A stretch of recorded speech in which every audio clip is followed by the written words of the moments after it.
be key defenders when it comes to media freedom. You have a tremendously important task there, not only for your own sake and your own honor and dignity, but also to protect human rights and democracy in our societies. And that's why I noted with very great interest your initiative for ethical journalism, aimed at helping journalists and media to rebuild confidence in quality journalism.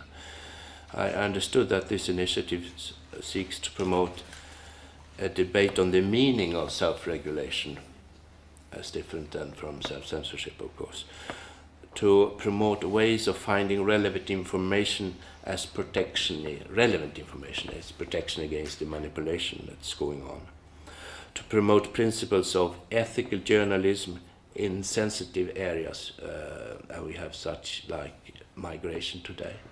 We have it when it comes to terrorism and other such subjects where you have a risk for xenophobia. To promote the recruitment of minority representatives within the media, in the newsrooms and otherwise, and to promote contacts with other civil society groups to discuss these problems. And there I see, of course, a particular link between the human rights organizations and trade unions and journalists themselves. Of course, again, without compromising the editorial independence of journalists. I think few efforts could be more important than these. I would be very prepared to stand up for them. Thank you. Thank you very much indeed. Look, you touched on everything really of great concern to us, and I'm really pleased that you have picked up on the issues related to ethical journalism that we're trying to stimulate new initiatives on. The question of the difficult relationship with employers, which is absolutely right. The fact that even in the settled democracies we have a concern about how governments see information and relations with media, even if it is in the name of security. But also I think that this question of that in a troubled and difficult world, media have a much more important role to play in helping society to get along, to understand itself, and also to operate. Thank you very much for that. Look, there's a number of things related to what you've heard today, which I just want to briefly mention. You'll have seen this, which is a pretty dreadful front page, although it looks quite good.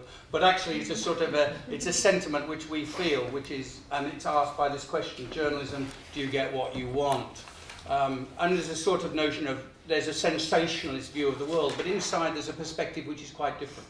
It's the perspective of the problems we've discussed today, the issues that we face, the need for us to sort of rethink a lot of what we're doing. And then on the back page there's some more material, again, dealing with problems, but also this day of action today. So take some copies of this. I'm grateful to the Belgian Journalists Association for their support in helping us to put that together. Take some copies of it, distribute it. The purpose of this meeting is really to set for the whole day a discussion going, and we've got various initiatives that are going to take place during the day here in Brussels. But the idea is let's have journalists talking about these issues, because we talk about it occasionally in the bar or in the cafes or whatever, but what we don't do is actually sort of talk about it in practical terms about how we can begin to address it.